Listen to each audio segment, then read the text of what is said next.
porque se em 5 segundos e com as câmaras ligadas ela fez isso, o macaquinho foi e voltou, tem tudo para seguir.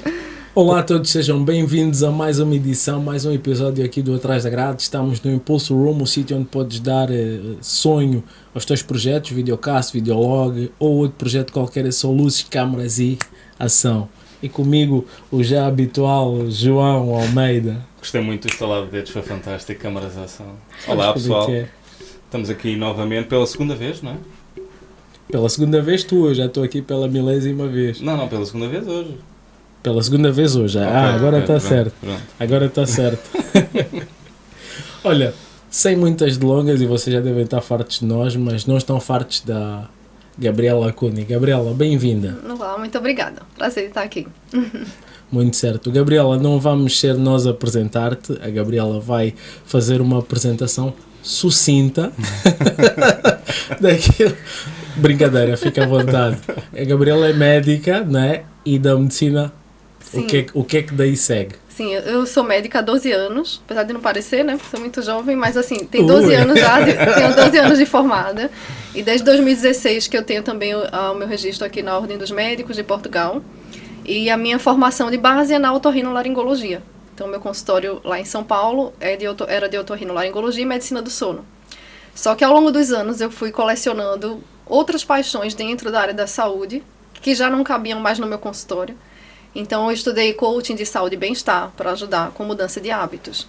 Estudei acupuntura médica, que eu também atuo ainda hoje, né? Meu consultório ainda hoje é medicina do sono, acupuntura médica e o mindfulness, que é a minha paixão, já era minha prática pessoal desde 2013, mas diante da minha própria transformação, comecei a me aprofundar nos estudos para me tornar uma facilitadora do mindfulness, que eu quero explicar um pouquinho hoje. E, enfim, eu quero trazer aquilo que eu experimento na minha prática, aquilo que eu estudo, aquilo que tem respaldo científico, para que as pessoas também possam alcançar esses benefícios que eu alcanço.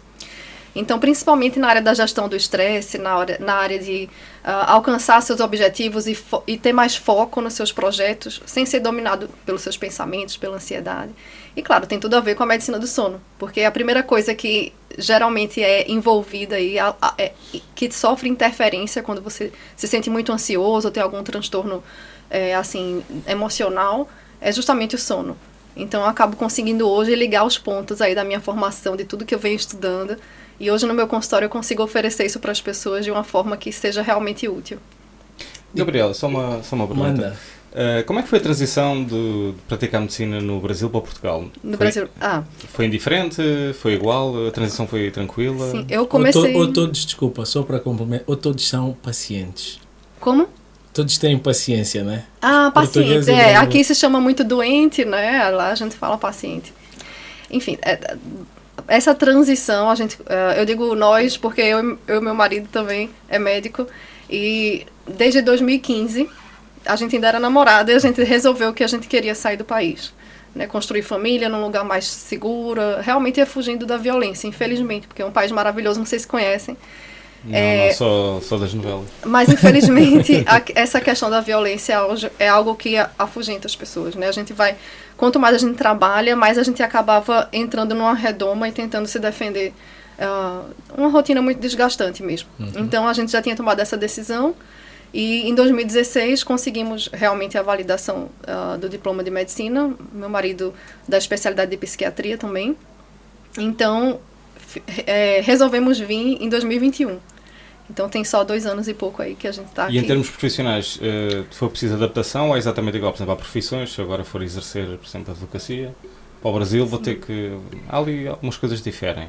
Sentiste isso cá ou é exatamente igual? A medicina é igual em quase todo lado? É igual, e também porque a gente também tem muito isso de estudar fora, né? Eu estudei nos Estados Unidos, meu marido estudou fora também, então é tudo muito...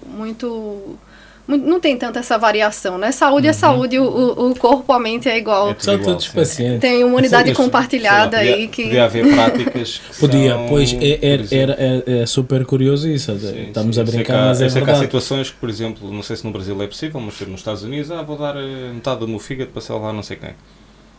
Em Portugal é impensável isso. Uhum. Sim, existem coisas...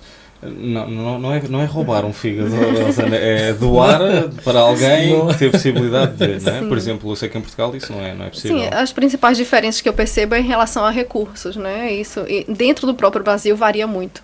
Então, recursos, as coisas que você tem acesso, mas eu vejo que no Brasil a gente também tá muito adiantado em relação... Até mesmo os países aqui da Europa, eu vejo que a gente tem muita coisa assim, talvez, não sei se por influência dos Estados Unidos, enfim. Pois era isso que eu ia perguntar. O sistema é assim um bocado americano, ou seja, a saúde privada é muito boa e a pública não é tão boa, ou é mais europeia em que a pública é um bocadinho melhor? Sim. Não, a privada realmente tem uma assistência muito melhor. Okay. Infelizmente, né? Não que você fique... Mesmo o estrangeiro, quando vai para o Brasil, ele é bem atendido no sistema público, mas eu acho que Portugal está numa transição, que o Brasil já esteve, do público não dá mais conta e aí tem que passar para o privado. Para o privado. Sim, mas por exemplo, caso for por exemplo, um acidente, uma emergência médica, ninguém leva para um privado. Sim. Vai para o público. Sim, no Brasil vai para a urgência mais próxima. Exato. No Brasil, sim, no Brasil vai também para o... não vai para o privado? Sim, não. Também assim, às vezes faz uma transferência, dependendo okay. do paciente. Se for um paciente VIP, né? Vai... ok. Entra logo no quarto com ar-condicionado e o Wi-Fi. Sim, a suíte presidencial. Olha, e cá começaste a dedicar ao mindfulness, isso. Né? O que é isso? Pronto, essa é a pergunta que sempre se faz e a resposta nunca é igual. Porque o conceito de mindfulness você entende quando pratica.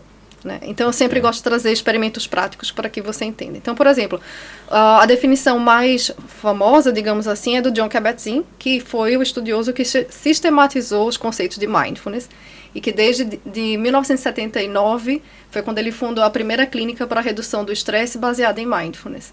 E uma das definições que ele traz é que mindfulness é a consciência que surge quando você presta atenção de propósito, sem julgamentos de momento a momento. E aí eu gosto de destrinchar esse conceito, porque, por exemplo, o que é a consciência que surge? Se eu falo para você, olha, toma agora consciência dos pontos de contato do corpo com a cadeira, onde você está agora. O meu rabo. Sim. Então, isso já estava aqui, né? Mas quando você coloca a atenção de propósito, é uma consciência que surge. Okay. Então, aqui só um exemplo simples, mas isso serve, por exemplo, para tomar consciência de certos pensamentos que te levam abaixo. E você, às vezes, tem gatilhos que, por exemplo, levam para a depressão, para uma ansiedade, e você nem nota de onde veio. Uhum. Então, a gente, quando presta atenção no funcionamento da mente, a gente começa a tomar as rédeas de onde eu quero colocar a minha atenção, a minha energia. Porque, às vezes, a gente coloca a energia, a atenção em pensamentos de autocrítica, de autocobrança, em demasiado. E é isso que gera, por exemplo, até transtornos do sono. Né? A gente vê muito, principalmente as pessoas que... estão sempre movidas por muitas metas, por muitos objetivos, e isso é muito saudável, mas tem que ter esse equilíbrio, né? Se a gente não treina a atenção, porque no fundo mindfulness é o treinamento da atenção, a gente treina a atenção, inclui meditação, mas não é só isso, entende? A gente pode praticar muitas vezes de olhos abertos, durante uma conversa. Para mim, toda situação pode ser usada para o treino, inclusive isso aqui, agora. Ok. Então, mindfulness... Se podemos fazer de olhos abertos, é o mesmo que quando a mulher está a falar com o marido está ali a olhar, mas está... E pensando em outra coisa. Os homens são... Está na caixa do nada, não é? Na caixa do nada. Sim. Não, é óbvio que fora da brincadeira isso é muito interessante e naturalmente nós aqui somos sempre compelidos a falar da parte atlética, da parte do desporto. E ouvir-te falar sobre isso é muito interessante, não é? É muito rico para um atleta, porque os atletas sofrem de ansiedade sempre. Sim. Sempre. Uns mais, pressão. Outros menos, mas sofrem sempre. Principalmente os atletas de alta performance, né? Bom, aqui eu me lembrei agora de um exemplo do Kobe Bryant, que foi um grande atleta aí do basquete, né? E, assim como ele, vários outros atletas de alta performance que usaram mindfulness para ter esse foco, essa clareza de onde quer chegar, de onde está, de onde quer chegar, como construir a ponte para isso. De um jeito mais assertivo, de um jeito que não se perca aí no meio do caminho, né, dos pensamentos e tudo. E o Kobe Bryant era um que, quando ele falava, ele já falecido, né, mas quando ele falava as palestras motivacionais e tudo, ele tinha 10 regras para o sucesso. E dentro dessas 3 regras tinha simplesmente assim, pratique mindfulness. Nem explicava, era assim, pratique mindfulness, porque para ele era uma coisa... Em termos práticos, no que é que isso traduz? Por exemplo, eu identifico o problema, eu estou estressado, vou ter uma luta, estou nervoso. Como é que o mindfulness me vai ajudar? Então, é uma prática de enfrentamento, mas como eu digo para os meus mentorados, para os meus pacientes, a gente vai tecer um paraquedas para na hora da emergência a gente poder abrir o paraquedas, não é? Então não é você acha que vai correr uma maratona sem treinar, não é possível. Então a gente precisa treinar a mente para na hora do conflito, para na hora de uma situação difícil, de dor, enfim, você tem aquele treinamento. Eu gosto muito de comparar, de fazer uma analogia com o ginásio, né? A gente vai no ginásio, vamos dizer, treinar o bíceps. A gente faz uma repetição, né? E aqui a gente coloca um halter, uma resistência para treinar o bíceps e hipertrofiar o músculo. Quando a gente vai treinar a tensão, é semelhante no sentido de a repetição de observar o movimento da mente. Então, por exemplo, a gente está aqui conversando. Sim. Aí a atenção vai embora, por exemplo, mais tarde eu tenho que comprar um molho de tomate porque minha mulher mandou comprar. Nanana. Então, vem aquele pensamento, desvio da atenção. Aí você toma consciência para onde foi esse desvio e, com gentileza, traz de volta aqui para a nossa conversa. Daqui a pouco vai de novo. Eu digo assim, que a mente é igual um macaquinho louco. Eu falo muito isso. Sim, é isso que eu estava a pensar, tem que ser praticado constantemente. É um macaquinho louco, essa repetição de, vi para onde foi a atenção, desviou, e eu trago de volta. Foi de novo, traz de volta, com gentileza, sem se criticar. Esse é o treino, essa é a orientação básica de todas as práticas que a gente faz de mindfulness. Então, viu que o macaquinho louco correu? Então, volta para cá com gentileza. Daqui a pouco ele vai de novo, você traz de volta. Ou então a criança pequena, que não para quieta. É a natureza dela, você não pode querer que ela seja diferente. E nem pode se irritar com ela, porque o que eu mais vejo no consultório é as pessoas dizerem, eu quero parar meus pensamentos. Doutora, eu vim aqui porque eu quero aprender a parar meus pensamentos. Eu digo, então você veio no lugar errado. Não é possível. Que eu sou médica, não sei. Não é porque não é possível. É igual querer parar as ondas do oceano. Você só vai se desgastar, não vai conseguir. Então, em vez de parar os pensamentos, que bom que a sua mente é agitada, porque a gente vai usar isso para o nosso treino. Cada vez que você for assaltado por um pensamento, você vai olhar para onde foi e vai trazer de volta para uma âncora no presente, que pode ser a respiração. Mas não só a respiração, a gente pode usar também os sons do ambiente, a audição, os sentidos do corpo. Então, por exemplo, uma forma de praticar é você, quando estiver fazendo uma caminhada, ou quando estiver fazendo uma refeição, colocar toda a atenção na sua visão. Então, a atenção nas cores, ou na textura, usar o tato, né? Ou o olfato, a audição.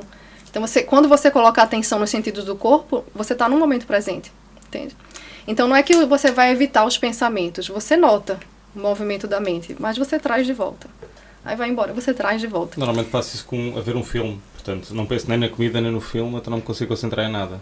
Não sei se ajuda. Está na caixa de vazio. Está na caixa do nada. Pronto, agora você deu um exemplo, né? Quando a gente vai ao cinema, né? E aí começa a comer pipoca no automático. Exato. E aí nem nota porque come, enfim, mas é porque faz aquele barulho que todo mundo tá comendo e eu vou também no automático, né? Então eu faço uma das práticas que é justamente com um alimento. E aí a gente coloca a atenção em todos os sentidos do corpo em câmera lenta. E aí a pessoa começa a notar detalhes, às vezes no ovo a passa, numa pipoca, numa maçã. Eu só sempre comi maçã, mas agora eu vi detalhes que eu não tinha visto antes. E aí essa prática serve para extrapolar para a vida, para dizer, olha, quando a gente treina a atenção, a gente também vê detalhes nas experiências da vida que antes passavam despercebido. E por que é importante ver detalhes na experiência da vida? Sim, é isso que eu ia perguntar. Por quê? Por quê? Porque se for uma coisa agradável e você está com a cabeça a mil, você não está ali. Então, você não vai guardar memórias, por exemplo, desse acontecimento agradável. Você deixou de saborear uma coisa boa. Então, quanto mais você consegue escolher estar ali presente, você vai saborear mais daquela situação agradável. Mas se for uma coisa desagradável, também se processa Exatamente. Isso. E ficamos com uma memória horrível para o resto da vida. Na coisa desagradável é onde a gente mais aprende, né? Mas é mais difícil, porque a nossa tendência é fugir do desagradável. Em Mindfulness, a proposta é se aproximar. É olhar o leão de frente, em vez de querer fugir. Porque quando a gente quer fugir, tentar parar as ondas do oceano, né, tentar parar os pensamentos, aquilo cresce. É como se você dissesse assim, eu quero esquecer isso, eu quero esquecer isso, eu quero... Aí você lembra mais. Só pensar naquilo. Você lembra. Tipo, não penso no elefante branco. Fica mais forte. É o elefante que vem à cabeça. Então, é o contrário, a gente vai se aproximar da experiência desagradável, da experiência dolorosa. Para que isso? Para que você tenha mais noção do seu ponto de partida, para que você tenha mais discernimento. O que é que está no meu controle e é modificável? E o que é que não está no meu controle e que é melhor que eu aceite e cuide de mim mesmo aqui? Nisso aqui. O que é que eu posso fazer para cuidar mais de mim nessa situação que não está no meu controle? Porque parece óbvio, mas às vezes a gente resiste a uma coisa que não está no controle e só faz prolongar o sofrimento. Okay. Olha, se eu deixar, eu vou falar até amanhã. Não, fala. Isso não se torna... Não, está super interessante. Estou só a pensar no que é que vou perguntar a seguir, porque realmente está interessante. Isso não se torna obsessivo, porque há ao reverso da medalha. Esse tal controle, não se torna, porque é verdade que os atletas e o atleta tem que ter um foco, tem que ter uma determinação, e esse jogo mental é muito importante. Mas o atleta tem uma altura e um estágio da sua vida que é a sua carreira. Quando acaba, ele sai desse modo. Ele quer sair desse modo. Como é que é alguém que vai viver nisso a vida toda? Esse mindfulness não se torna obsessivo? Não, porque quando a gente treina o mindfulness, a gente treina o eu observador. É como se você aprendesse a se olhar de fora. Sabe quando alguém diz assim, você tá de fora, é fácil falar, né? É difícil para mim que estou aqui. Então, a gente aprende a se olhar de fora. Então, a gente aprende a ver como responder, como eu quero escolher como responder, em vez de só reagir no automático. Quantas vezes você reage simplesmente no automático e diz, não era assim que eu queria ter falado. Não era assim que eu queria ter respondido a essa pessoa. Porque você fez no automático. Você foi tomado pela emoção. Quando a gente treina mindfulness, a gente aprende o eu observador, a se olhar de fora. E aí você enxerga a possibilidade de resposta. E aí quando você consegue isso, você quer mais. Mas não é obsessivo, é uma coisa que traz leveza para a vida. Porque você começa a tomar decisões, a se comportar de uma forma coerente com o que mais importa para você, com seus valores. Então me dá mais satisfação para viver. Então vamos dizer, um atleta que deixou enfim, sofreu uma lesão, alguma coisa, e aí deixou de praticar, enfim. É claro que ele vai sentir a frustração, claro que ele vai sentir, mas se ele consegue voltar para o eixo dele mais rápido, ele consegue ver outras possibilidades de resposta, em vez de ir abaixo, por exemplo, numa depressão. Ele pode ver outras formas, ou ele pode perceber gatilhos que levam para a depressão, por exemplo, isso de moer pensamento. É uma coisa que pode levar, o que é que eu poderia ter feito diferente, ou por que isso acontece comigo? São pensamentos, ou então assim, minha vida não presta mais. São pensamentos que não são úteis. Okay. Independente de ser verdade ou não. Existem muitas pessoas assim, não é? Porquê que as pessoas são assim? É genético? É das experiências de infância? Essa negatividade em excesso? O que é que as faz ser assim? Isso pode ser uma pergunta quase ignorante, mas acho que é ao mesmo tempo pertinente. Sim. Existem vários fatores que podem fazer com que a pessoa reaja pior do que outra, né? Claro que a vivência, a experiência de vida, a parte genética também, a gente sabe que tem a parte química também no cérebro que pode fazer com que a pessoa fique mais predisposta, por exemplo, a uma depressão ou uma ansiedade. Então, é por isso que às vezes é necessário entrar também com a parte de medicamentos, mesmo de medicação. Mas eu também ia perguntar isso, como é que tu conjugas o mindfulness com uma, digamos, medicina tradicional, não é? A parte mais química, mais medicamentos, como é que isso funciona? E outra pergunta que eu também tinha, que era, eu já reparei que o mindfulness faz algum sentido na parte preparatória para algo que tu vais fazer. Por exemplo, deste o exemplo de o atleta que é nervoso ou que teve uma lesão, porque depois, no caso dos atletas, por exemplo, entra o automatismo, ou seja, tu não queres um atleta, por exemplo, um lutador de MMA ou de kickbox ou o que seja, precisa ter reações milimétricas e ao segundo, não pode pensar muito no que é que vai fazer aquilo. Portanto, o treino todo é para sedimentar automatismos, não é? Que ele vai para aqui, vou para aqui, que ele já é automático. Sim. Portanto, é um bocado a parte anterior ao automatismo. Entendi. Em relação às medicações, eu não sou contra a medicação, claro que não. Eu sou médica também, né? Então tem que ter esse discernimento. Existem situações que eu já avalio a pessoa e já digo, olha, aqui eu preciso de uma avaliação do especialista, aqui no caso psiquiatra, para que a gente possa juntos aqui oferecer o que é mais efetivo e responsável para você. Porque eu não posso dizer que mindfulness resolve absolutamente tudo. Não. Muitas vezes entra como um complemento, né? Eu tenho muitos pacientes em comum com os psiquiatras, né? E a gente conversa. Então, até já acompanhei pacientes com depressão grave, mas esse não é o mais comum. A gente tem que ter muita cautela, né? Eu acompanhei essa paciente com depressão grave, mas eu sempre conversava com o psiquiatra. Ela fazia psicoterapia com a psicóloga, ela tinha todo um acompanhamento, teve muitos benefícios comigo. E depois eu referenciei ela para outra técnica de psicologia, que é a terapia cognitivo-comportamental. Mas, enfim, tem que ter esse bom senso, sabe? Não é achar que, agora eu vou parar de tomar meu remédio e vou fazer... Não é assim. Cada caso precisa ser bem avaliado, com responsabilidade. Então, é por isso que eu acho que é uma mais-valia também eu ter a minha formação, assim, para que eu possa ter um discernimento, assim. Olha, até aqui eu consigo te ajudar, mas até aqui eu preciso de uma avaliação do psiquiatra, enfim. E a outra pergunta, que foi sobre essa preparação, né? Sim, é muito importante porque, inclusive, a regulação da atenção, que é isso, né? A gente treina a ficar mais atento, mais focado, melhora a concentração, melhora a memória também, porque, claro, se você não colocar atenção, a memória não vai ter. Porque a atenção é a habilidade cognitiva que a gente tem para captar informação no ambiente. Se eu não capto a informação, eu não vou internalizar, não vou ter memória. Então, o treino de mindfulness, o treino da atenção, melhora a memória, melhora a concentração, o foco. E isso é visto nos estudos com ressonância magnética, no cérebro das pessoas que praticam regularmente, alterações tanto na estrutura como na função de algumas regiões. Por exemplo, o córtex cingulado anterior, que é uma das estruturas relacionadas à atenção, a gente vê nos estudos com ressonância magnética alterações ali. O hipocampo, que está relacionado à memória, o córtex pré-frontal, que é uma das regiões associadas aí à regulação emocional.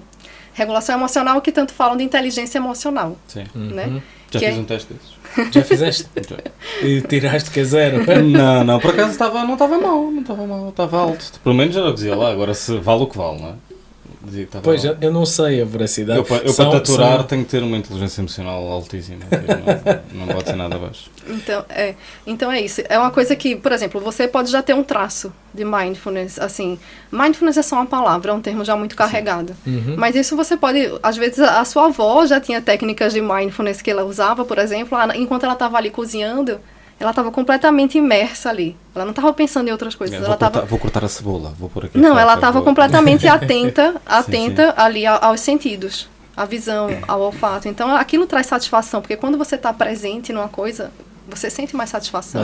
Mas isso, desculpa interromper, mas isso pode ter a ver com o facto da pessoa gostar do que está a fazer. Sim. Mia Couto já disse que, por exemplo, para as pessoas que cozinham, cozinhar é amar, é uma forma de amar outras pessoas. E as nossas mães, avós, foram ensinadas a amar-nos dessa forma, a dar-nos a comer, Sim, a pôr todo aquele amor. Uma linguagem de amor. É quase isso. Então, se calhar não eram tão mindfulness, né? Era só mesmo a forma que elas tinham de nos amar. Acho que o mindfulness é o estado natural quando tu fazes uma coisa que gostas, não é? De estar presente. Também na verdade, pode ser. Em relação a esses conceitos, né? Na psicologia positiva existe aquele conceito de flow, que é aquilo que os artistas também experimentam quando estão ali a pintar horas e horas. Ou então mesmo o atleta que está imerso ali naquela atividade, naquele prazer. Então, isso seria o flow. É quando você está presente e você você está completamente imerso naquela coisa agradável. Fica fluido, né? Vai. A diferença é que o mindfulness vai além disso. Você pode estar mindful numa situação... Mindful, a gente poderia dizer assim, aware, no inglês. Você está consciente. Okay. Mesmo numa situação de angústia. Hoje mesmo eu estava comentando com um paciente uma situação pessoal. Eu gosto muito de dar exemplo pessoal para mostrar, olha, eu estou igual a você. Eu passo pelos mesmos problemas, né? E eu uso essas técnicas para isso. Onde eu fiquei mindful e me fez muita diferença, ajudou meu filho, ajudou meu marido. Numa situação que ele partiu o braço, o meu filhinho de 4 anos, na época tinha uns 3 anos, partiu o braço, precisou ser operado, anestesia geral, tudo isso. Então, naquele momento, o que é mais angustiante para uma mãe é ver um filho sofrendo, é ver um filho com dor, né? Então, para mim, isso me marcou muito. Porque eu consegui ali gerir o estresse com as técnicas que eu ensino para as pessoas. Quem estava de fora me via muito tranquila. A minha mãe estava aos prantos no Brasil. E dizia, mas como é que você está tão tranquila? Eu, não, mãe, calma, eu tô tranquila, mas assim, eu tô aqui gerindo isso, sabe? Eu experimentei a angústia, experimentei a dor, mas eu estava ali num trabalho mental para que eu tivesse firme, íntegra, para o meu filho, para o meu marido, para o que fosse preciso. Porque às vezes quando a gente, no automático, a gente reage de uma forma, vamos dizer, eu estaria ali aos prantos, meu marido ia ter que cuidar do meu filho, cuidar de mim. Sim. Isso é reação normal. Sim, então a gente pode ficar mindful numa situação agradável, e é no desagradável que a gente mais aprende, infelizmente. Não precisa ser assim, mas é justamente nas situações dolorosas que mais marcam. Então, quando você tece seu paraquedas, ou seja, a gente faz as práticas, no momento que você está tranquilo, você exercita o seu músculo do cérebro. Então, quando vem a situação desagradável, você já está mais forte, você já consegue realmente colocar em prática na situação desagradável. Mas eu sempre começo pelo agradável. Com os meus pacientes, os meus mentorados, a gente começa sempre pelo agradável. Né? Não pode ser logo... E depois a gente entra com o mindfulness como uma prática de enfrentamento. É quando mais se aprende. Sabe? Mas assim, na terceira, quarta sessão as pessoas já estão a comentar sobre os benefícios que observam em relação à diminuição de autocrítica. Porque compaixão autocompaixão é uma das coisas que a gente desenvolve quando treina Mindfulness. Mas também não pode ser em excesso, não é? É um efeito colateral, em excesso. Aquele síndrome do coitadinho de mim, eu fiz isto porque, pronto, eu tive uma vida difícil, não é? Aí eu tenho um bom exemplo. Imagine, compaixão aqui não é pena, não é você se colocar no lugar de vítima, ou, enfim, compaixão. Perdoar, vou tentar adivinhar. É perdoarmos a nós como teríamos perdoado um terceiro. Em caso de erro, por exemplo. Sim, a gente pode usar isso. Às vezes é mais fácil ser mais compassivo com a pessoa amiga do que consigo mesmo. Isso é verdade. Mas a compaixão é tipo assim, imagine uma mãe que quer muito bem ao filho. A mãe compassiva é aquela que diz, olha, eu sei que você não quer escola, mas você vai, porque isso vai te fazer bem. Eu sei que você vai chorar, mas você vai para a escola, porque você precisa e isso vai te fazer bem. Eu sei que você não quer o dentista, mas você vai. Então, quando a gente escuta a nossa voz compassiva, não é que a gente vai sempre, não preciso ir para a escola, não preciso ir para o dentista, vai fazer o que quiser, coitadinho. Não é isso. Quando você é compassivo, autocompassivo, é você não ser cruel com você mesmo, porque isso é muito comum, a gente ser cruel, né? A gente comete uma falha, e aí a gente fala pra gente mesmo, nossa, mas foi terrível, você nunca vai conseguir, você é péssimo. Mas isso não achas que isso também é um bocado, faz parte da fase de crescimento? Por exemplo, deste exemplo do Kobe Bryant. Um atleta como aqueles, para ter aquele foco para treinar, ele tem que ser muito autocrítico, ele tem que estar constantemente a dizer que ainda falta, ainda não estou, ainda não sou bom, não é? Portanto, como é que nós equilibramos isso? Isso, pronto, claro que estamos a falar de um atleta de topo, e se calhar a experiência, estamos a falar mais da pessoa, digamos, comum, não é? Sim. Não sei, porque eu acho que a autocrítica é importante para alguém que quer evoluir.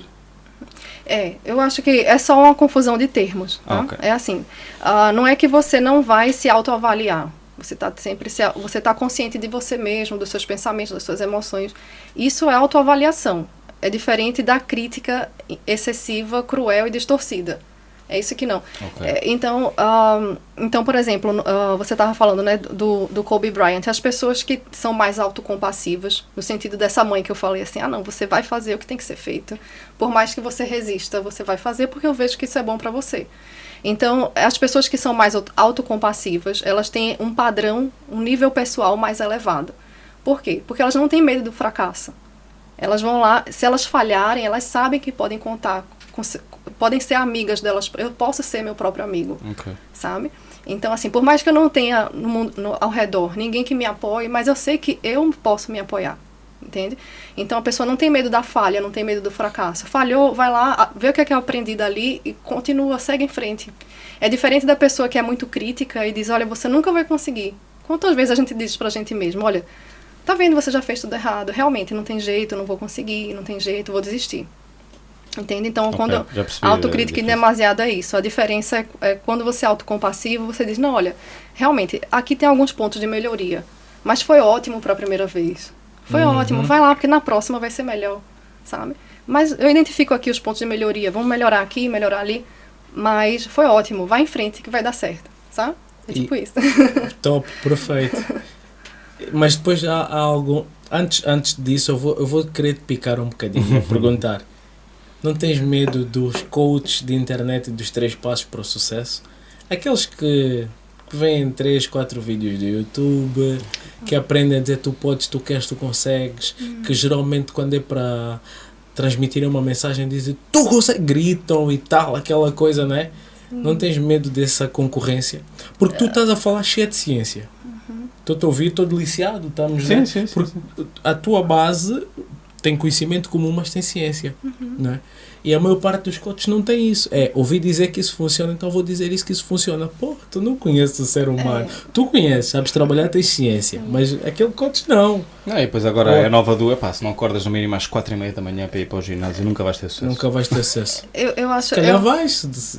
Eu acho assim, pode ser que funcione para algumas pessoas, né, dessa forma, esse tipo de motivação, mas o diferencial que eu acho é a minha preocupação com a saúde mental.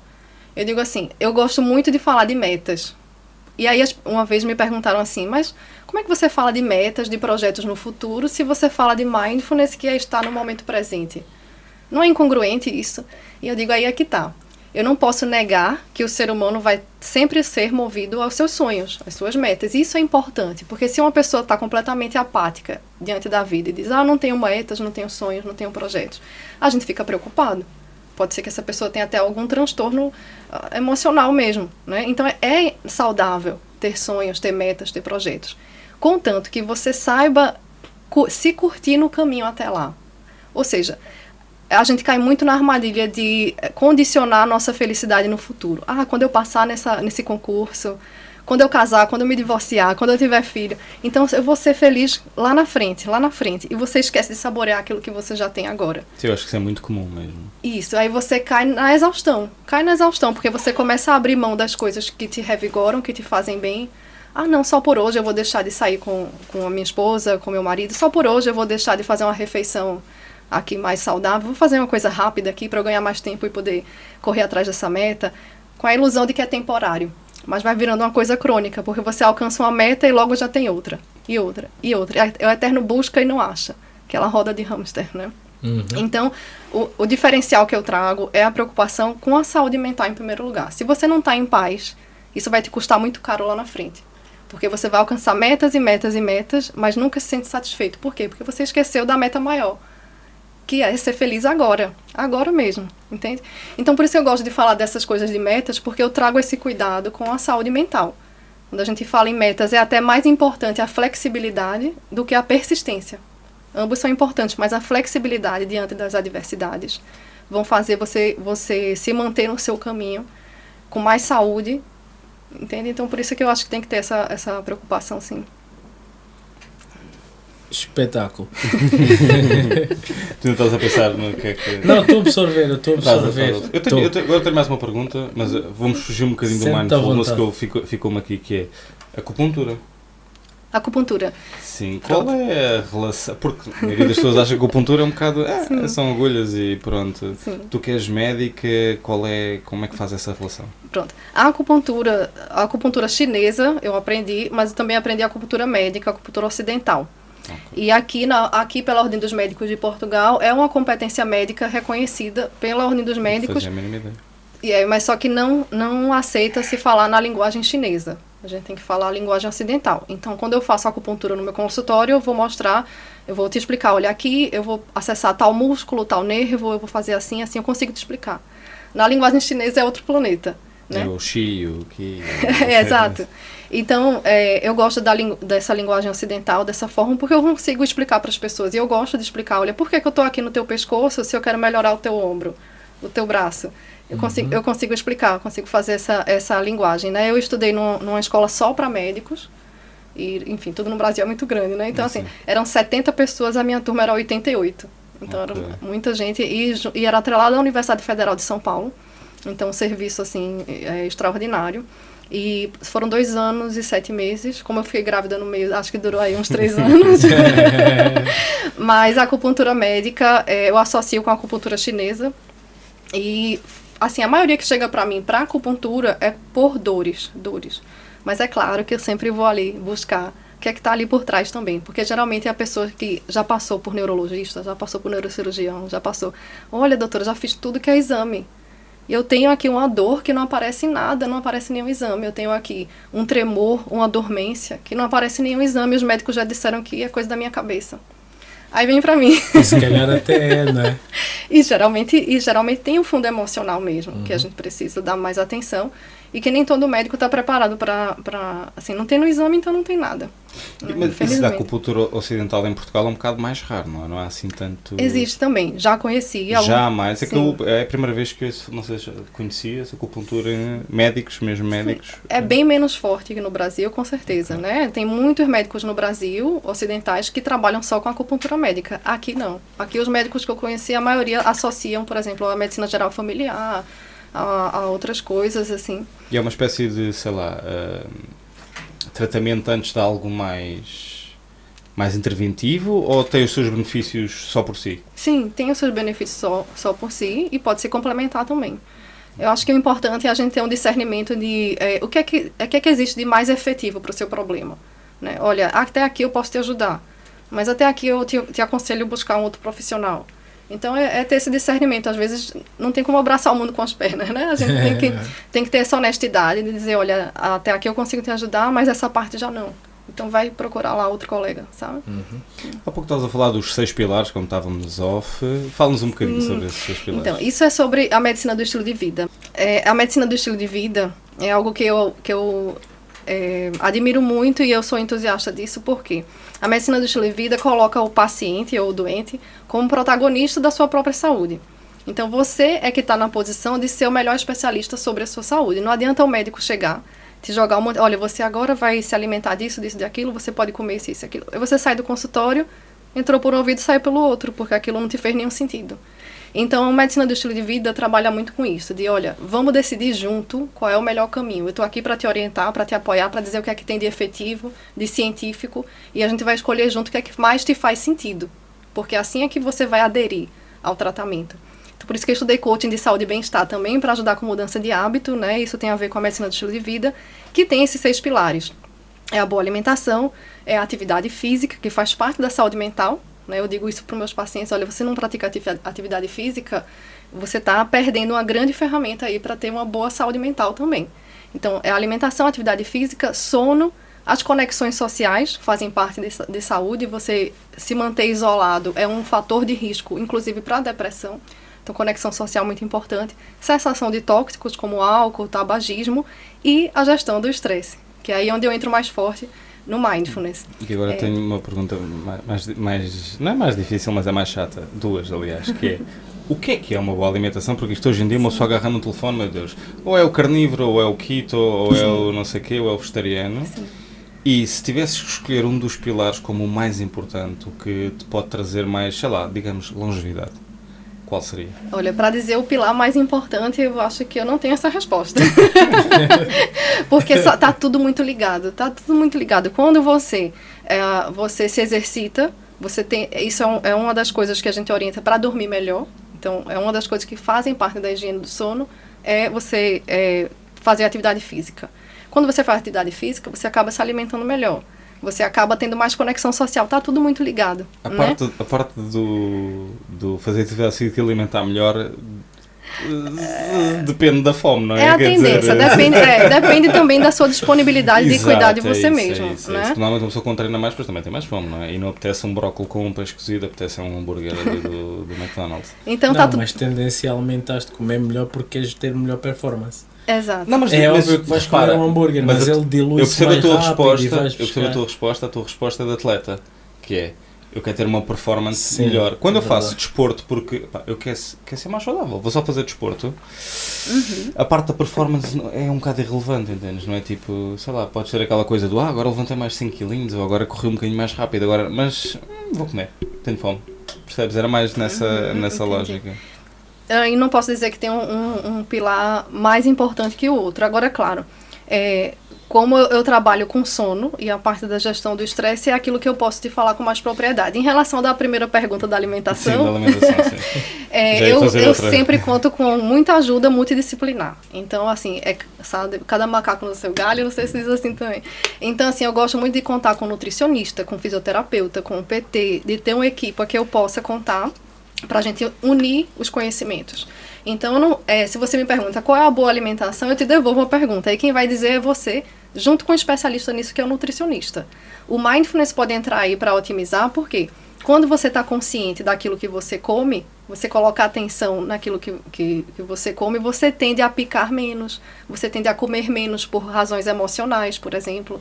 Você tende a ter um maior domínio, digamos assim, de onde você quer colocar a sua energia ali, como é que você quer se alimentar. Por exemplo, vamos dizer que você vai no seu mercado e você tem uma lista de compras. E aí aquela lista de compras está coerente com o seu orçamento, com as coisas que você acha que é saudável, mas aí você vai lá desatento. E aí a indústria alimentícia atrai a tua atenção, com cheiros, com embalagens bonitas, até a posição dos objetos são colocados de um jeito estratégico. Quando você vai para o arroz, afinal era dos chocolates, oi? Para atrair essa atenção. E aí quando você vê, você está ali cheio, levou um monte de coisa para casa que não eram coerentes com seus valores.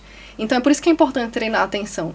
Quando você treina a atenção, você está consciente de onde você coloca a sua energia, do que você escolhe para você, do que você vai internalizar para o seu corpo. Então, mindfulness entra também no mindful eating. Existe uma escola que é só para essa parte de alimentação, assim.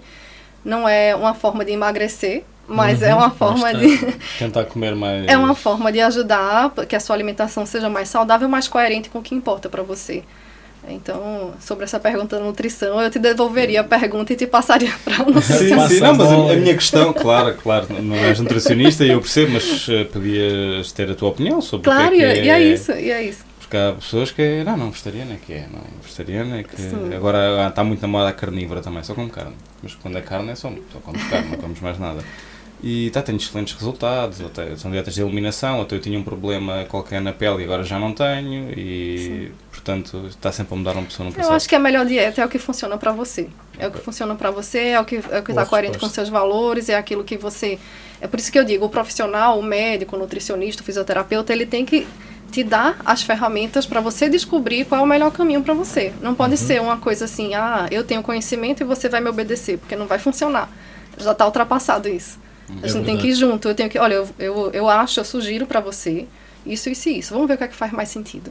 Tem que ser a partir daí a medicina. Sim. E a questão, desculpa, é só mais uma. Mas não, claro, porque estes dois pilares eu acho isto interessante e eu sou um bocado curioso e já vi algumas coisas sobre isso. E normalmente dizem que, não sei se é o que dizem, que o sono é dos mais importantes. Ou seja, imagina, a alimentação pode não ser tão boa, a atividade física pode não ser fantástica, mas se não dormir, sim, pode trazer muitos malefícios para a saúde, concordas? Sim, como aquilo que eu falei, né? Está tudo muito interligado. Então, por exemplo, se a pessoa tem uma má qualidade do sono, ela tende a ter um desbalanço hormonal, por exemplo, a grelina é um dos hormônios que tem a ver com você sentir mais fome ou menos saciedade.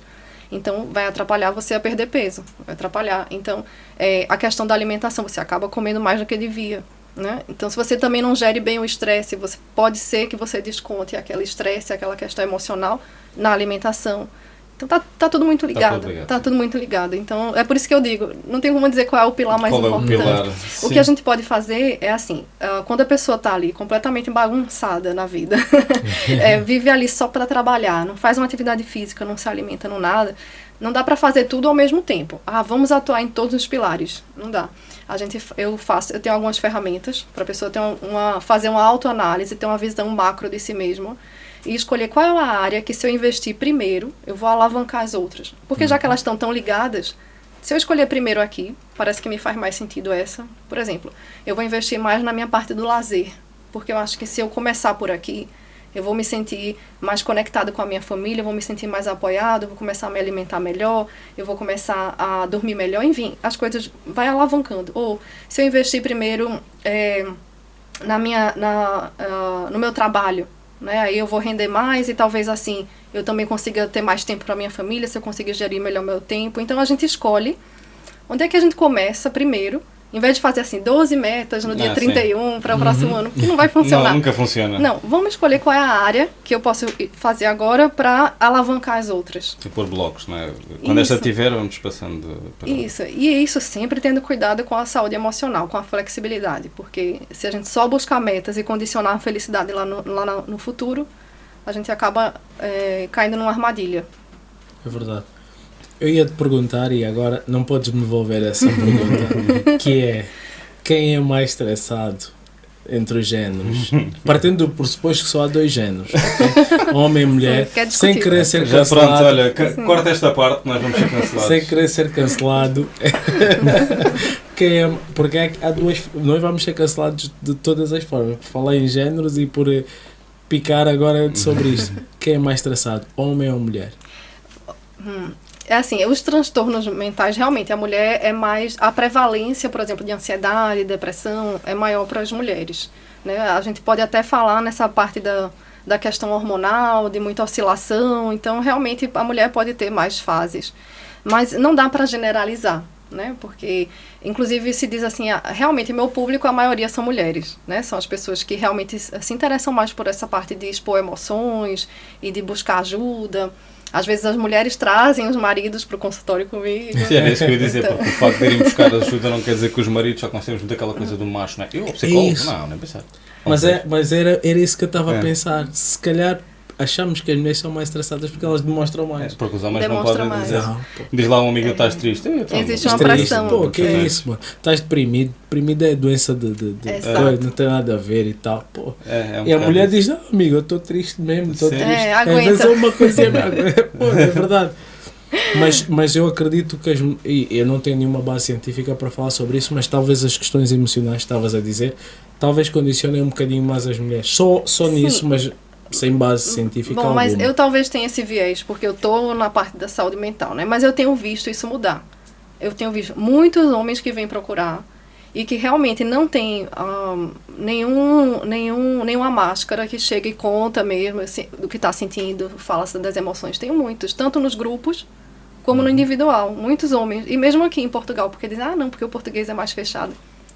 Não, eu vejo que é um preconceito mesmo, não dá para generalizar. Eu vejo muitos homens, sim, interessados em buscar ajuda da saúde mental. Agora, às vezes, sim, tem essa coisa de, não posso contar no meu trabalho, ninguém pode saber, porque pode ser um sinal de fraqueza. Sim, isso existe tanto para homens como para mulheres. Há 20 anos ir ao psicólogo, havia sempre aquele colega que ia ao psicólogo, não era? Aquele é psicólogo, aquele não, Sim. não É maluco, tá, né? é maluco, aquele é maluco. Não, mas eu acho que isso, Sim, felizmente, mas tá a mudar, tá a sim, mudar, sim, mesmo para os homens. Mas reconheço que tem uma pressão maior para os homens. Mas nós homens somos predadores, nós temos um instinto a sério. Nós Ele está a temos... dizer isso, mas o Watson liga muitas vezes às 2 da manhã a chorar para falar dos sentimentos dele. Mas é uma eu- coisa... mas isso- ele pronto, foi. Mas é bom. Não faço. Eu Ele gostava conta de com poder você. fazer. Olha aí. Ele conta. Eu gostava de poder fazer, não faço. Eric, dá só aquele toque na voz para a coisa. Diz isso. A minha mulher bateu-me. É assim que ele me liga. Não, Coisa estou a assim. brincar. Não, eu não faço isso. Eu não procuro ajuda e já passei por momentos complicados como acho que grande parte das pessoas passou. É óbvio que has de superar, não é? Mas com ajuda naturalmente criarias mecanismos para encurtar esse tempo, para melhorar o teu processo, para ser um processo de sofrimento não tão longo, não tão durido, não é? E com isso crias uma aprendizagem, vou deixar um aprendizado bem maior, Exato. não é? Mas a questão é, superas? É que eu não sei se superas. Eu acredito, eu próprio Ou seja, a não pessoa falar que sobre o não assunto fala. às vezes não quer Não, eu dizer que vais acredito que superar o supere. assunto, que ele fica lá. Porque não falaste sobre ele. Isso Mas varia o muito sentimento- de uma pessoa para outra, Sim. né? Varia muito de uma pessoa para outra. Agora, é Senão claro. o sentimento que sai pela boca, né? Não, é isso que eu estou a Falaste e dizer. saiu Não, a estou a dizer dor. um trauma. Pô, o trauma, por mais que tu fales, ele pode ficar. E se ficares Não, calado... mas se falares sobre o trauma, se calhar vai perceber a compreender, vai ser mais fácil de entender. E não é somente conversar, né? É Exato. ter alguém que tem um estudo, que tem um respaldo, que tem as técnicas para Claro, ajudar. claro, sim, um E profissional. uma coisa que você falou que é bem interessante, eu vou buscar ferramentas para encher, eu digo assim, vamos encher a sua caixinha de ferramentas, porque aí você vai saber a que recorrer na hora que apertar, na hora que a situação estiver difícil, porque pode ser que o mindfulness seja uma dessas ferramentas, né? Ou não, pode ser, não, agora não me faz sentido, agora eu vou buscar outra coisa. Enfim, então o que importa é você ter a sua caixinha de ferramentas para que você possa recorrer ali na hora que precisar. Então, isso que você falou, eu vou buscando coisas que me ajudem a encurtar o caminho. E isso pode passar por pedir ajuda, né? E eu acho que é um sinal de força, na verdade, porque quando você não pede ajuda, quando você guarda para você, pode ser que você prolongue o sofrimento. Mas nós somos predadores, né? Não, mas existe uma máxima, eu venho das artes marciais, como é natural, e eu dizia muito isso. Nós mostrarmos a nossa ferida é por lá que vamos ser atacados. E isso vem mesmo da luta em si e tudo mais.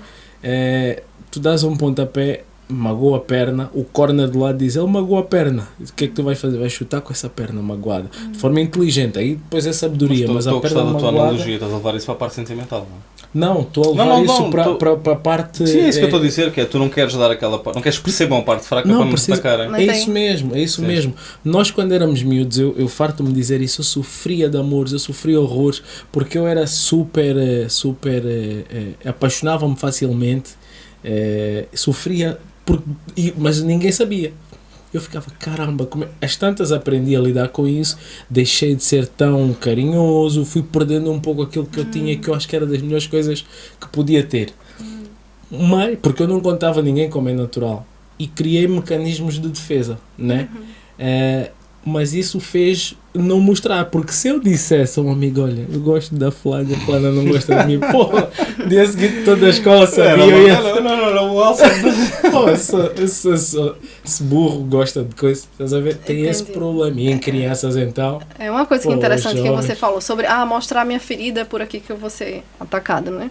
E aí, uma coisa é você se sentir fraco por demonstrar suas vulnerabilidades, e outra coisa é você demonstrar suas vulnerabilidades para se fortalecer. Então, quando você não se sente atacado pelo ambiente, porque aí você falou uma história de luta, de uma analogia assim que talvez não dê para explicar tão bem. Sim, vamos só mas para a vamos parte dizer assim, do amor. quando a gente treina, você tem uma mente treinada, né? Não importa o que acontece no mundo externo, você sabe lidar com aquilo. Então, se você se sente atacado, né, você tende a se defender no automático. Mas talvez não seja a melhor resposta. Então, às vezes, você se sente atacado, mas se você aprende a se olhar de fora, você tende a ter um discernimento maior. Será que eu vou revidar no automático? Ou será que eu posso responder de outra forma? Será que tem outro jeito de olhar para isso, de um jeito que me leve para onde eu quero ir? O que é que está coerente com os meus valores? Então, você cria esse discernimento, entende? Então, você fica menos vulnerável às situações externas, aos ataques, entende? Você chega a um ponto de você não se sentir assim tão atacado por qualquer coisa, porque você está seguro de si mesmo. Você tem uma autoimagem de alguém que é o seu próprio amigo, entende? Então, assim, não tenho medo de expor minhas vulnerabilidades, porque eu não acho que é uma fraqueza. Eu acho que eu vou cada vez mais me sentir menos atacada. Eu me sinto cada vez menos vulnerável ao ambiente. Tipo, antes eu me preocupava muito. O que é que você está pensando de mim? Será que eu gravo esse vídeo aqui para o Instagram? O que é que as pessoas vão pensar de mim? Isso é muito limitante. Isso é muito limitante. Quando você passa a não depender tanto do julgamento alheio, você fica mais forte, porque você está seguro daquilo que você faz. Não, eu vou fazer isso porque eu sei que isso é importante para mim, isso tem um propósito. E você deixa de ficar tão vulnerável aos ataques, entende? Então, uma palavra que define a 100% isso tudo que disseste. Eu foda-se. Não, quase isso, com todo, não é? Sim, mas o português. Sim. Não pode ser o brasileiro. Mas o brasileiro acho que ainda é mais forte. Eu foda-se. Não, mas o brasileiro é para ti, não é? O português é por tudo. Sim, é verdade. Não é direcionado a ninguém. Mas é um foda-se bem colocado no sentido de assim, isso não me faz bem, esse pensamento não me faz bem, esse julgamento não me faz bem, e ok, ele está aqui. Ele está aqui, assim funciona a minha mente quando eu estou diante de uma situação difícil, me vêm esses pensamentos de autocrítica, de autojulgamento. Ok, mas ele não é útil, não me é útil, ele não vai me levar para onde eu quero ir. Então, não vou colocar minha energia nele. Assim, não vou multiplicar esse pensamento. Eu vou colocar o foco, a minha atenção naquilo que é importante para mim. Isso não é fácil. Não, pois é isso que eu ia dizer. Isso é treino. É muito difícil. A mente não treinada não consegue ligar o foda-se assim também.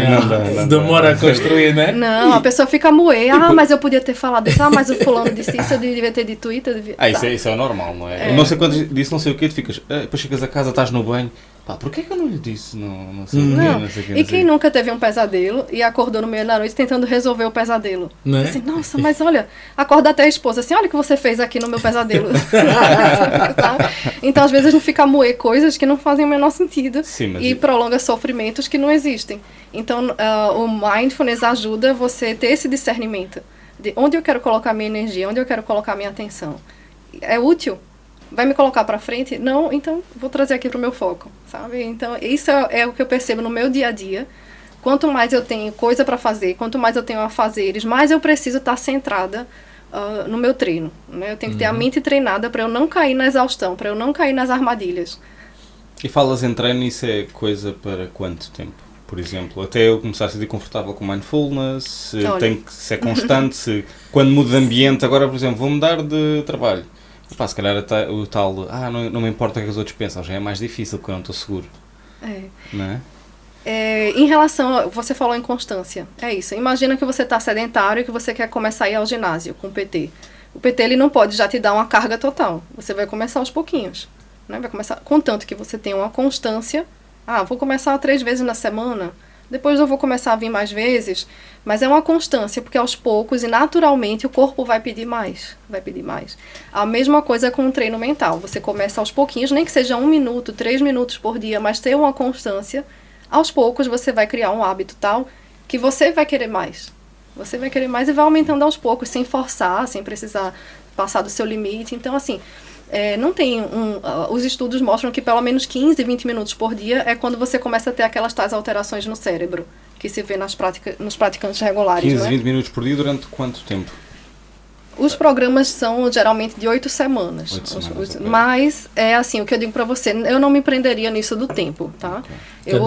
Eu me preocuparia com a consistência. Pois é assim, olha, se o que me tem hoje são 2 minutos por dia, é isso que eu vou fazer, mas eu vou fazer todo dia.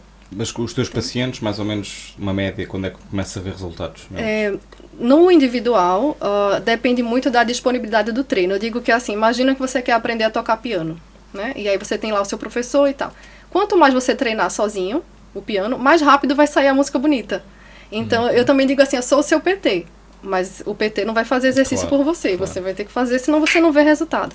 Então, o tempo de resultado depende da sua disponibilidade. Quando a pessoa é bem disponível e que eu vejo que a pessoa tá mesmo engajada no treino, aí na terceira sessão, geralmente eu faço uma sessão semanal, quando é individual, porque eu também faço grupos, mas já na terceira sessão a pessoa vem espontaneamente me dando aula sobre os entendimentos, e eu só fico assim feliz e digo assim, é isso, e aí vou pontuando algumas coisas.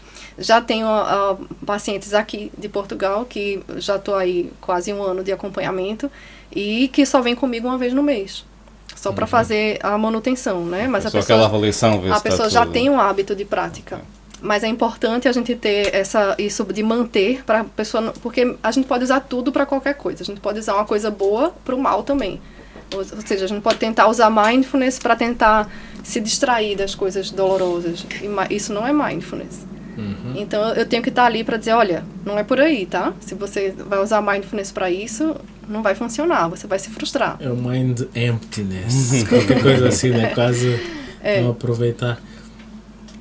Um atleta de qualquer modalidade pode procurar a Gabriela Cuni, doutora Gabriela Cuni? Com certeza. Pode procurar, com certeza. Acha que consegue solidificar o trabalho de um atleta? Sim, ajudar com foco, ajudar com essa questão do sono, que é muito importante. Se você não dorme bem, vai ficar muito difícil você performar bem em qualquer área da vida, não só na atividade física, mas nos relacionamentos, na profissão.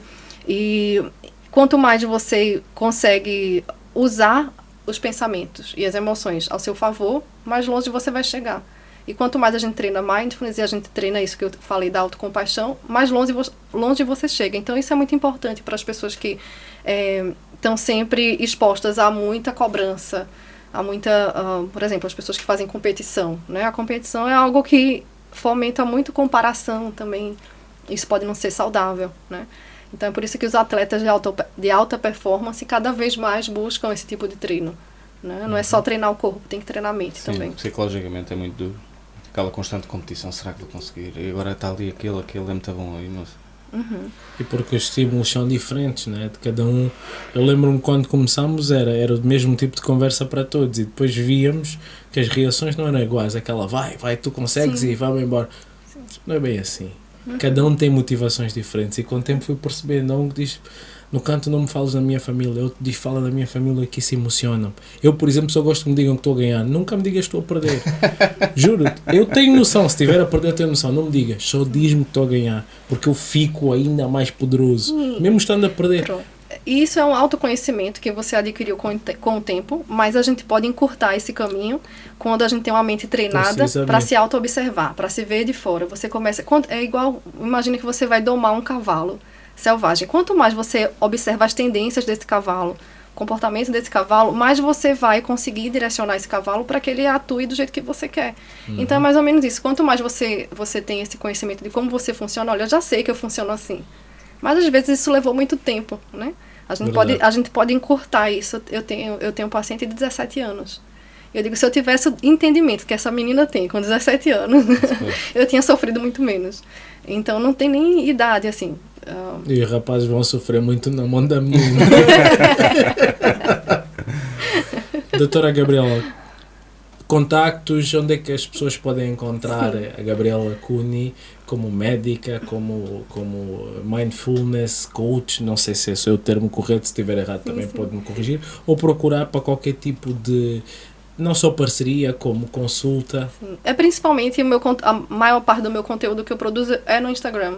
Então, é o DRA, que é doutora.gabriela, underline, ou underscore, né, vocês falam, Cuni, que é K-U-H-N-I, doutora Gabriela Cuni. No Instagram se encontra, também tem um site, que é doutoragabrielacuni.com.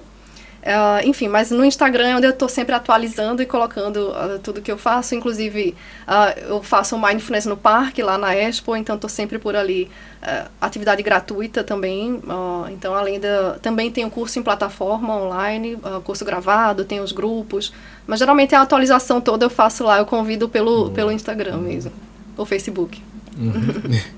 A conversa está boa, não vamos fechar o tema, vamos deixar aberto porque queremos voltar a ter aqui a Gabriela Cunha, a doutora Gabriela.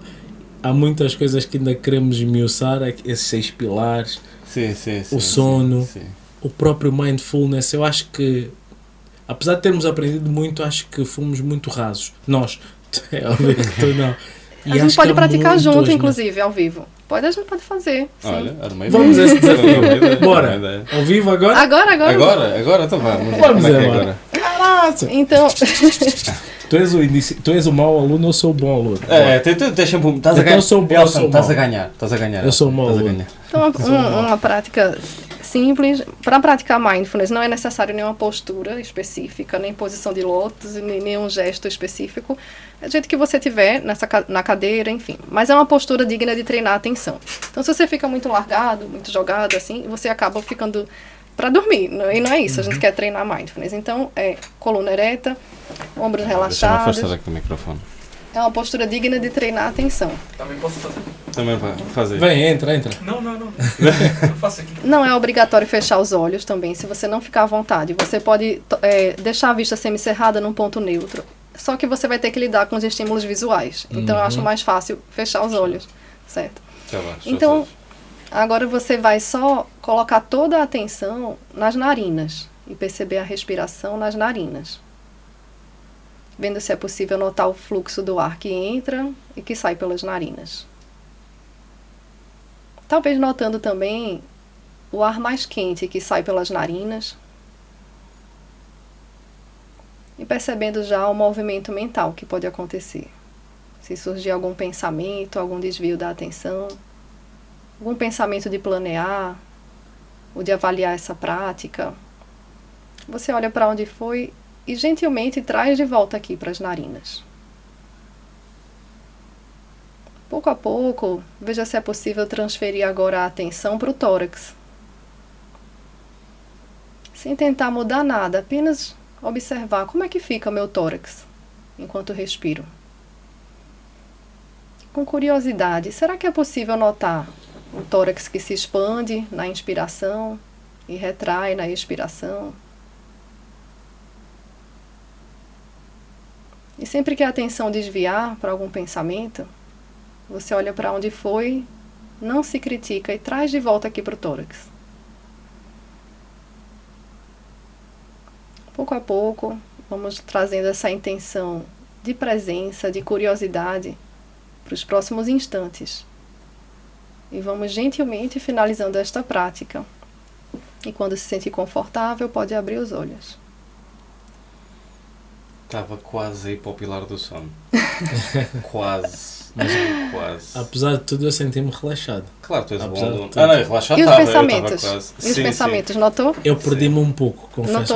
Mas eu gostei quando a Gabriela disse... Volta, mas não te recrimines. Exato. Eu senti-me bem, porque é normal. É normal. Pronto, afinal não sou mesmo um mau aluno. Está ali qual. Porque eu estava a pensar em brincadeira, juro. Eu estava em coisa e tal. Eu estava a pensar no jantar. Isso. Então o treino está certo quando você notou esse desvio. Tá lá, um pensamento de planear. Mas foi a chamada de atenção isso. Que faz. Porque se não houver chamada de atenção, eu já estava a chegar a casa. Longe. Isso é o normal, então a natureza da mente é essa. Mas nós depois vamos aprender a trazer, trago, né? Isso, cada vez mais vai ficando natural. É sem esforço. Isso é uma outra postura de mindfulness, é sem esforço. Então pode acontecer de você se perder. E aí você vai embora. Eita, e a prática? Deixei de fazer. Tudo bem, mas você, com a constância, você vai treinando. Em um dado momento, o diálogo interno começa a diminuir. Mas você não vai buscar isso diretamente. Você não vai tentar parar os pensamentos. Vai ser um efeito colateral da prática. Vai diminuir esse moer de pensamentos, o diálogo interno. Que tanto acontece com quem acorda à noite com insônia.